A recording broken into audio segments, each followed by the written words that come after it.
फैज़ आबाद धरना केस में जुर्रतमंदाना फैसला देकर पाकिस्तानी रियासती इदारों के गैज़ो ग़ज़ब का निशाना बनने वाले जस्टिस काजी फ़ाइज़ ईसा ने एक लंबी कानूनी जंग के बाद मुल्क की तकदीर से खिलवाड़ करने वाली खुफिया क़ुव्वतों को पिछाड़ दिया और सदारती रेफरेंस में खुद पर लगाए गए तमाम इल्ज़ामात से बरी हो गए। यूँ आला अदलिया के जजिस की सीनियरिटी लिस्ट के मुताबिक आज से 3 बरस बाद सितंबर सन 2023 में जस्टिस काजी फ़ाइज़ ईसा के चीफ जस्टिस ऑफ पाकिस्तान बनने का रास्ता भी हमवार हो गया है। याद रहे कि वज़ीर-ए-आज़म इमरान खान के एडवाइस पर सदर ममलिकत डॉक्टर आरिफ अलवी के दायर करदा सदारती रेफरेंस में कायद-ए-आज़म मोहम्मद अली जिन्नाह के काबिल-ए-एतमाद साथी और तहरीक पाकिस्तान के हरावल दस्ते में शामिल काजी मोहम्मद ईसा मरहूम के साहबजादे जस्टिस काजी फ़ाइज़ ईसा पर कोड ऑफ कंडक्ट की खिलाफ वर्जी के इल्ज़ाम में फ़र्द जुर्म आयद की गई थी। हालांकि मुल्क का बच्चा बच्चा जानता था कि फ़ाइज़ ईसा को किस जुर्म की सज़ा दी जा रही है। जस्टिस काजी फ़ाइज़ ईसा 30 जनवरी सन 1985 को बलोचिस्तान हाई कोर्ट में एडवोकेट के तौर पर रजिस्टर हुए और फिर मार्च सन 1998 में सुप्रीम कोर्ट के वकील बने। 3 नवंबर सन 2007 को एमरजेंसी के ऐलान के बाद इन्होंने फैसला किया कि वो अपने हलफ की खिलाफ वर्जी करने वाले जजेस के सामने पेश नहीं होंगे। इसी दौरान सुप्रीम कोर्ट की जानिब से 3 नवंबर के फैसले को कलअदम करार दिए जाने के बाद उस वक्त के बलोचिस्तान हाई कोर्ट के जजेस ने इस्तीफ़ा दे दिया। बाद 5 अगस्त सन 2009 को जस्टिस काजी फ़ाइज़ ईसा को बराह रास्त बलोचिस्तान हाई कोर्ट का जज मुकर्रर कर दिया गया, जिसके बाद 5 सितंबर सन 2014 को इन्होंने सुप्रीम कोर्ट के जज की हैसियत से हलफ उठाया। फैसला देने से कबल इसके हर लफ्ज़ को मोहतात अंदाज में तहरीर करते हुए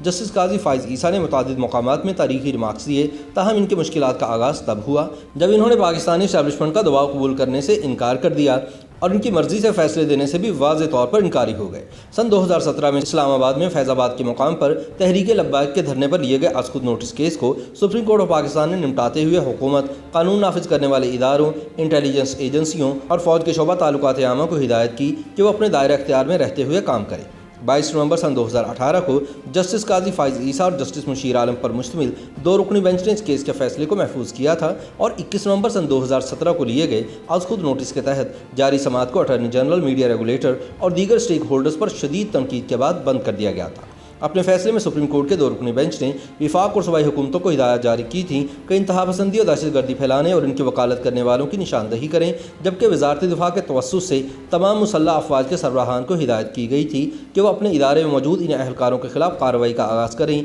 जो अपने हलफ की खिलाफ वर्जी में मुलव्विस पाए गए हैं। अदालत उज़्मा के फैसले में फ़ौज के शोबा ताल्लुकात आमा यानी ISPR के डायरेक्टर जनरल पर भी तबसरा किया गया और कहा गया कि फ़ौज किसी मखसूस सियासी जमात या इसके धड़े या फिर एक सियासी शख्स की हिमायत ना करे। फैसले में इंटर सर्विसेज इंटेलिजेंस की जानिब से इन मामलात में मुलव्विस होने के खदशात का इज़हार किया गया था। फैसले में कहा गया कि एक सिक्योरिटी एजेंसी को ऐसे मामलात में शामिल नहीं होना चाहिए था। इस मामले को भी ख़त्म या नज़रअंदाज नहीं किया जा सकता। फैज़ाबाद धरना केस में दिए गए फैसले पर इस्टेब्लिशमेंट ने पंजाब बार कौंसिल को आगे लगा लिया, जिसने जस्टिस काजी फ़ाइज़ ईसा के खिलाफ मुजाहरे शुरू कर दिए और मुतालबा किया गया कि अदालती फैसले में मुसल्लह अफवाज और मुल्क की सबसे बड़ी सिक्योरिटी एजेंसी ISI के खिलाफ तनकीद पर इन्हें जज के ओहदे से बरतरफ किया जाए। पंजाब बार कौंसिल की जानिब से करारदाद पास की गई जिसमें कहा गया था कि जस्टिस काजी फ़ाइज़ ईसा ने फरवरी सन 2019 में फैज़ाबाद धरना केस का फैसला सुनाते हुए बगैर सबूतों के मुसल्लह अफवाज की तस्दीक की और इसका एक बदमाश एजेंसी जैसा संगीन तस्वर उभारा जो भारत, इसकी खुफिया एजेंसी रॉ और पाकिस्तान के दीगर दुश्मनों का बयानिया है। फैज़ाबाद धरना केस का फैसला सुनाने के बाद से पाकिस्तानी इस्टेब्लिशमेंट जस्टिस काजी फ़ाइज़ ईसा को